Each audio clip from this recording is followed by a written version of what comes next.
बिस्मिल्लाहिर्रहमानिर्रहीम। Welcome to our channel. हमने 9th class की केमिस्ट्री का चैप्टर नंबर 1 स्टार्ट किया हुआ है और लास्ट वीडियो में हमने डिस्कस किया था कि केमिस्ट्री क्या है और ब्रांचेस ऑफ केमिस्ट्री भी हमने डिस्कस की थी। आपकी बुक में जो पीटीबी की बुक है उसमें 11 ब्रांचेस गिवन है, उसमें से 5 हम कर चुके हैं। नेक्स्ट हम कंटिन्यू करते हैं ब्रांच नंबर 6 से, दैट इज़ बायोकेमिस्ट्री। जैसा कि नाम से ज़ाहिर है, bio means life and chemistry means chemical processes.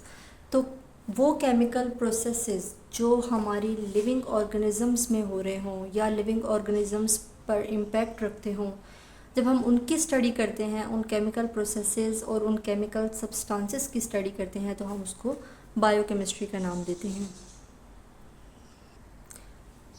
Chemical processes and chemical substances that are related to living organisms। जैसे फॉर एग्ज़ाम्पल केमिकल प्रोसेसेस कौन कौन से हो रहे हैं। जो प्लांट्स हैं हम उनको कहते हैं कि वो लिविंग ऑर्गेनिजम्स हैं। ठीक है, अब प्लांट्स किस तरह अपने आप को ज़िंदा रखते हैं? फोटोसिंथेसिस के थ्रू। तो फोटोसिंथेसिस क्या हो गया? केमिकल प्रोसेस हो गया। इसी तरह जो ह्यूमन बींग्स हैं वो क्या करते हैं? रेस्पायरेशन के थ्रू, यानी कि ऑक्सीजन को इनहेल करने के, ऑक्सीजन अंदर ले जाने के थ्रू अपने आप को ज़िंदा रखते हैं। तो रेस्पायरेशन क्या प्रोसेस हो गया? केमिकल प्रोसेस हो गया। तो अगर हम फोटोसिंथेसिस और रेस्पायरेशन को डिस्कस करेंगे तो वो कौन सी ब्रांच कहलाएगी? बायोकेमिस्ट्री कहलाएगी। ठीक है, इसी तरह अब हम देखेंगे केमिकल सब्सटेंसेस क्या चीज़ होती है। तो हमारी बॉडी में जो केमिकल सब्सटेंसेस पाए जाते हैं उनको हम मेन कैटेगरीज़ में डिवाइड करते हैं: कार्बोहाइड्रेट्स, प्रोटीन्स, लिपिड्स या फैट्स और वाइटामिन्स। इसके अलावा भी होते हैं न्यूक्लिक एसिड्स होते हैं। तो आप लोग उनको इंशाल्लाह 10th क्लास में पढ़ेंगे भी। अभी हम सिर्फ इतना देख लेते हैं कि ये जो सारे केमिकल सब्सटेंसेस हैं ये या तो हमारी बॉडी में मौजूद होते हैं या हमें अपनी डाइट के साथ लेने होते हैं अपनी प्रॉपर ग्रोथ के लिए। तो वो इनका जो इम्पेक्ट है, इनका जो बेनिफिट्स हैं, इनके डेफिशिएंसी के जो नुकसानात हैं और ये हमारी बॉडी में किस तरह डाइजेस्ट होते हैं, ये सारी चीज़ें, सारी बातें जो हैं हम डिस्कस करते हैं बायोकेमिस्ट्री में। तो आई होप ये आप लोगों को क्लियर हो गया होगा कि हमने पढ़ना है केमिकल प्रोसेस और केमिकल सब्सटेंसेस के बारे में, और वो ब्रांच कहलाएगी biochemistry. Next is nuclear chemistry. जैसा कि नाम से ज़ाहिर है, न्यूक्लियर का मतलब न्यूक्लियस होता है, और आप लोगों को आइडिया होगा कि एटम के अंदर न्यूक्लियस भी होता है और इलेक्ट्रॉन्स भी होते हैं।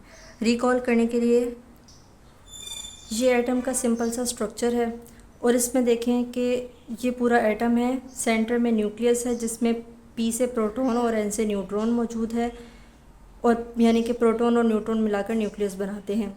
और इसके न्यूक्लियस के बाहर जो रिवॉल्व करे होते हैं उसको हम इलेक्ट्रॉन कहते हैं। तो अब जितने भी केमिकल प्रोसेसेस या जितने भी केमिकल रिएक्शंस न्यूक्लियस से रिलेटेड होंगे, न्यूक्लियस के अंदर हो रहे होंगे या न्यूक्लियस के टूटने से हो रहे होंगे, उसको हम पढ़ेंगे न्यूक्लियर केमिस्ट्री में। तो वो रिएक्शंस जो न्यूक्लियस में हो रहे हों या न्यूक्लियस की वजह से हो रहे हों, उनको हम कहते हैं, उनको जब हम पढ़ते हैं तो वो है न्यूक्लियर केमिस्ट्री में। इसके अलावा न्यूक्लियर केमिस्ट्री में हम डिस्कस करते हैं रेडियो एक्टिविटी। रेडियो एक्टिविटी वो प्रोसेस है जिसमें न्यूक्लियस के टूटने की वजह से रेज प्रोड्यूस होती हैं, एनर्जी प्रोड्यूस होती है। ठीक है, इसके अलावा न्यूक्लियर प्रोसेसेस को डिस्कस करते हैं, ये हमने देख लिया। इसकी एप्लीकेशंस कहाँ कहाँ पर हैं न्यूक्लियर केमिस्ट्री की? इसकी जो यूज़फुल एप्लीकेशंस हैं वो हैं मेडिसिन्स में, एग्रीकल्चर, इंडस्ट्री। सिंपल सी एक बात अगर मैं आपको बताऊं, मेडिसिन्स में और ट्रीटमेंट में कैसे हो सकता है न्यूक्लियर केमिस्ट्री का यूज़, तो ये ऐसे कि अगर किसी को खुदा न खास्ता कोई कैंसर हो जाए तो उसका जो ट्रीटमेंट हम करते हैं वो इसी रेडियो एक्टिविटी के ज़रिए, रेज़ के ज़रिए करते हैं। आप लोगों ने नोट किया होगा कि अगर किसी की बोन्स फ्रैक्चर हो जाएं तो उसका टूटी हुई बोन का जो इमेज लेने के लिए हम यूज़ करते हैं, एक्सरे यूज़ करते हैं। वो एक्सरे क्या है? वो भी रेज़ हैं और वो भी न्यूक्लियर केमिस्ट्री की एप्लीकेशन में आती हैं। इसके अलावा इंडस्ट्रीज़ में भी इसके बहुत से यूजेस हैं। एग्रीकल्चर में यूजेस हैं कि एग्रीकल्चर में हम ये देखते हैं कि किस तरह कौन सी क्रॉप को किस एलिमेंट की ज़रूरत है और फिर हम उसको वही प्रोवाइड करते हैं। ठीक है, हम ज़्यादा डिटेल में नहीं जाएंगे, मूव करते हैं नेक्स्ट ब्रांच की तरफ, polymer chemistry. Polymer chemistry basically polymers को डिस्कस करती है। अब हम पहले देखेंगे पॉलीमर क्या होता है। जैसे आप लोगों ने देखा होगा कि एक बिल्डिंग जब हम बनाते हैं तो उसमें डिफरेंट ब्रिक्स को यानी ईंटों को जोड़कर हम यानी एक पूरी बिल्डिंग खड़ी करते हैं। तो ये जो छोटे छोटे ब्लॉक्स हैं जिनको हम ब्रिक्स का नाम देते हैं, ये मिलकर एक क्या बनाते हैं, बिल्डिंग बनाते हैं। इसी तरह पॉलीमर क्या होता है कि छोटे छोटे मोनोमर्स मिलाकर एक चेन बनाते हैं मज़बूत सी, और उसको हम पॉलीमर का नाम देते हैं। छोटे छोटे ब्लॉक्स जिनको हम मोनोमर्स का नाम देते हैं वो मिलते हैं और बनाते हैं पॉलीमर। इसकी एग्जांपल आप लोग ऐसे देखें, जो हमारे घरों में वाटर सप्लाई करते हैं, ग्रीन कलर के पाइप्स होते हैं, पीवीसी पाइप्स, वो पॉलीमर के मिलकर बने होते हैं। तो आप अंदाज़ा लगा सकते हैं कि पॉलीमर जो होता है वो कितना स्ट्रेंथ वाला होता है और उसकी क्या क्या एप्लीकेशंस हो सकती हैं। पॉलीमर की समझ आ गई क्या होता है। नेक्स्ट हम देखते हैं कि इसकी एप्लीकेशंस क्या हैं। पॉलीमर केमिस्ट्री में जो हम पढ़ते हैं उसमें दोनों एप्लीकेशंस आती हैं। जो नेचुरली अकरिंग पॉलीमर्स हैं उनको भी हम पढ़ते हैं, और जो हमने खुद सिंथेसाइज़ किए हैं उनको भी हम पढ़ते हैं। नेचुरली अकरिंग में वो जो हमारी बॉडी के अंदर मौजूद हैं, जैसे कि हमने पीछे पढ़ा था, प्रोटीन पढ़ी थी, वो भी एक पॉलीमर है। इसी तरह ये प्लांट्स में सेलुलोज पाया जाता है, जो पोटैटोज़ होते हैं उसमें स्टार्च पाया जाता है, वो भी एक पॉलीमर है। तो उन सब की स्टडी को, उन सब के स्ट्रक्चर को पढ़ना, उनके बेनिफिट्स को, उनकी प्रॉपर्टीज़ को पढ़ना, ये सब पॉलीमर केमिस्ट्री में आता है। इसके अलावा जो हम खुद बनाते हैं जैसे कि पॉलीथीन बैग्स, पीवीसी पाइप्स, इन सब की सिंथेसाइजिंग, उनके अप्लाई करना, और इस तरह जो भी सारी चीज़ें इन पॉलीमर्स से रिलेटेड हैं वो किसकी एप्लीकेशंस में आती हैं, पॉलीमर केमिस्ट्री की एप्लीकेशन में। ओके, क्लियर है यहाँ तक। नेक्स्ट ब्रांच जियो केमिस्ट्री। जियो का मतलब होता है अर्थ, केमिस्ट्री का वही मतलब है कि केमिकल प्रोसेसेस की स्टडी, उनकी प्रॉपर्टीज़ की स्टडी। तो जियो केमिस्ट्री का मतलब हुआ कि हमारी अर्थ किन चीज़ों से मिलकर बनी है, अर्थ की क्या कंपोजिशन है, अर्थ में कौन कौन से मिनरल्स पाए जाते हैं, और इसकी सॉइल की क्या प्रॉपर्टीज़ हैं, ये सारी चीज़ें जो हम पढ़ते हैं वो आता है जियो केमिस्ट्री में। ठीक है, केमिकल कंपोजिशन ऑफ अर्थ पढ़ते हैं, इसके अलावा मिनरल्स के बारे में पढ़ते हैं, उनके सोर्सेज के बारे में पढ़ते हैं। फॉर एग्जांपल हमने स्टडी की सॉइल की, तो हमें पता चला कि सॉइल में जो ज़्यादातर पोर्शन होता है वो सिलिकॉन का होता है। फिर हमने मज़ीद स्टडी की तो हमने देखा कि एलुमिनियम मेटल सबसे ज़्यादा पाया जाता है अर्थ में, कॉपर मौजूद है। जैसे हमारे अपने पाकिस्तान में जो कॉपर के ज़खायर हैं, अगर हम उनकी स्टडी करें, उन सोर्सेज की स्टडी करें, तो वो किस में आएगा, जियो केमिस्ट्री में। इसी तरह कैल्शियम जो सॉइल में मौजूद होता है, अर्थ की सरफेस पे मौजूद होता है, अगर हम उसको स्टडी करें कि अच्छा इसके क्या इम्पेक्ट्स हैं सॉइल के ऊपर, और अर्थ में इसका क्या क्या सोर्सेज हैं, किन किन चीज़ों में ये पाया जाता है, तो ये सारी चीज़ें किस में आएंगी, जियो केमिस्ट्री में। आप लोगों ने इसको इन्वायरमेंटल केमिस्ट्री के साथ मिक्स नहीं करना। जियो केमिस्ट्री में हम तमाम नेचुरल चीज़ों के बारे में पढ़ रहे हैं। नेचुरली ये सारी चीज़ें मौजूद हैं, कुदरत की तरफ से मौजूद हैं, अर्थ की कंपोजिशन पहले से मौजूद थी, डिसाइडेड थी। इन्वायरमेंटल केमिस्ट्री में हम पढ़ते हैं कि ह्यूमन बींग्स का इन्वायरमेंट पे क्या इफ़ेक्ट है। ठीक है, इन्वायरमेंट क्या था और हमारी वजह से क्या हो गया है, और हम उसको रिकवर कैसे कर सकते हैं। तो ये डिफरेंस याद रखना है आप लोगों ने। Next branch medicinal chemistry. नाम से जाहिर है कि वो तमाम चीज़ें जो मेडिसिन से रिलेटेड होंगी उसको हम किस में स्टडी करेंगे, मेडिसिनल केमिस्ट्री में। वो तमाम चीज़ें क्या हो सकती हैं जो मेडिसिन से रिलेटेड हैं। सबसे पहले तो हम डिस्कवरी करते हैं, किसी भी मेडिसिन की डिस्कवरी हमें ज़रूरत पड़ गई। फॉर एग्ज़ाम्पल जब टीबी नया यानी कि आइडेंटिफाई हुआ, तो हमने सबसे पहले तो उस बीमारी को डिस्कवर किया, फिर हमने उसके कॉजेज़ को डिस्कवर किया, फिर हमने सिंथेसाइज़ करने की कोशिश की ऐसी मेडिसिन्स जो इस बीमारी को ठीक कर सकें। फिर हमने देखा कि वो किस तरह बॉडी में एब्जॉर्ब हो रही हैं और बॉडी में किस तरह मेटाबोलाइज हो रही हैं, यानी कि हमारी बॉडी को किस तरह फ़ायदा पहुंचा रही हैं। तो ये सारी चीज़ें, सारे प्रोसेसेस जो होते हैं वो हम मेडिसिनल केमिस्ट्री में पढ़ते हैं। इसी तरह कोविड-19 जब आया तो उसकी जो वैक्सीन्स प्रोड्यूस हो रही हैं वो भी इसी तरह हो रही हैं कि हमने डिस्कवर किया बीमारी है कोविड-19, फिर हमने उसके कॉजेज़ देखे, फिर हमने उसकी वैक्सीन सिंथेसाइज़ की, क्योंकि वो वायरस की वजह से होता है, इसलिए वायरस की हमेशा वैक्सीन होती है, यानी कि हमेशा प्रिकॉशन होगी। एक दफ़ा हो गया तो उसके बाद कोई उसकी एज सच मेडिसिन नहीं होती। तो इसलिए हमने उसकी वैक्सीन सिंथेसाइज़ की, फिर हमने देखा कि उसके क्या इफ़ेक्ट्स हुए, क्या आया वो फ़ायदा पहुंचा रहा है, कोविड-19 से प्रिवेंट कर भी रहा है या नहीं। इसी तरह पोलियो वैक्सीन, सारी चीज़ें जो मेडिसिन से रिलेटेड हैं और ह्यूमन बींग्स पर उनके क्या इफ़ेक्ट हैं और इसके अलावा एनिमल्स पर उनका क्या इम्पेक्ट्स हैं, तो वो सारे हम पढ़ते हैं मेडिसिनल केमिस्ट्री में। लास्ट ब्रांच है एस्ट्रोकेमिस्ट्री।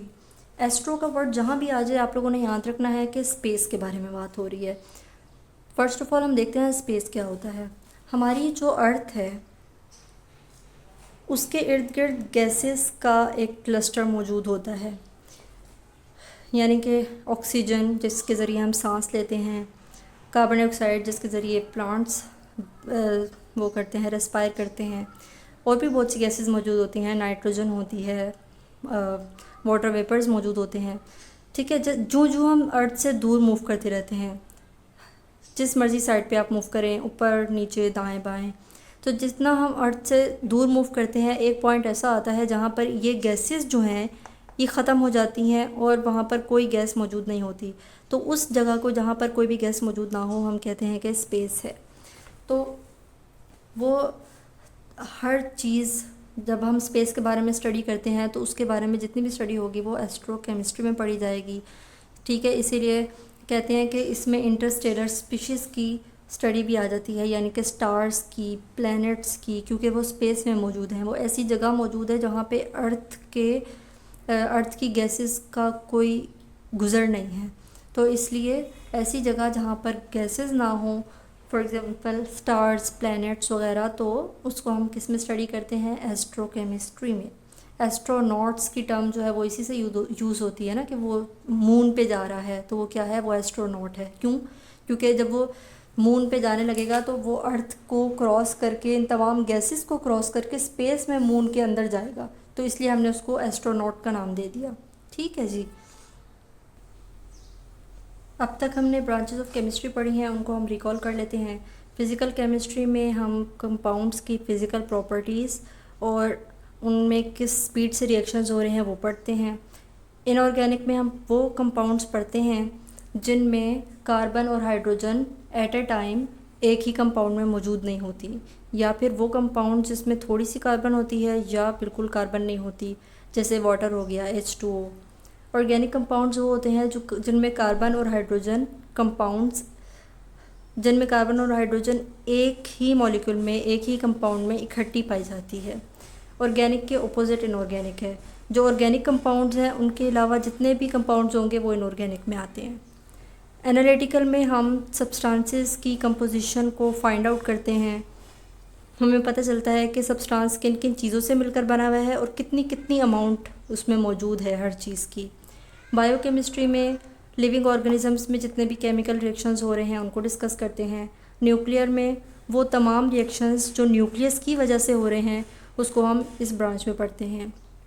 पॉलीमर में हम पढ़ते हैं लॉन्ग चेन, लार्ज साइज्ड, जिनको हम मैक्रो मॉलिक्यूल्स भी कहते हैं, और इन दोनों को हम पॉलीमर भी कहते हैं। तो हम पॉलीमर केमिस्ट्री में पॉलीमर के बारे में पढ़ते हैं।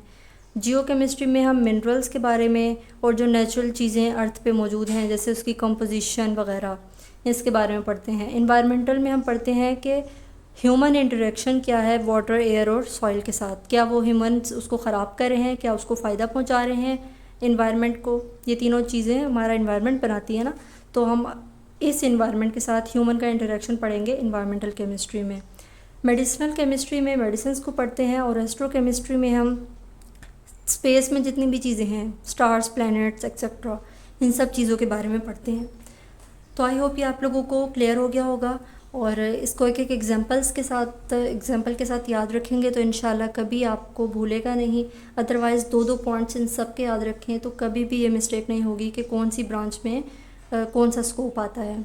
तो आप लोग अपना फ़ीडबैक देना चाहें या कोई क्वेश्चन हो तो कमेंट ज़रूर कीजिए। मिलते हैं नेक्स्ट वीडियो में, अपना ख्याल रखिएगा। अल्लाह हाफ़िज़।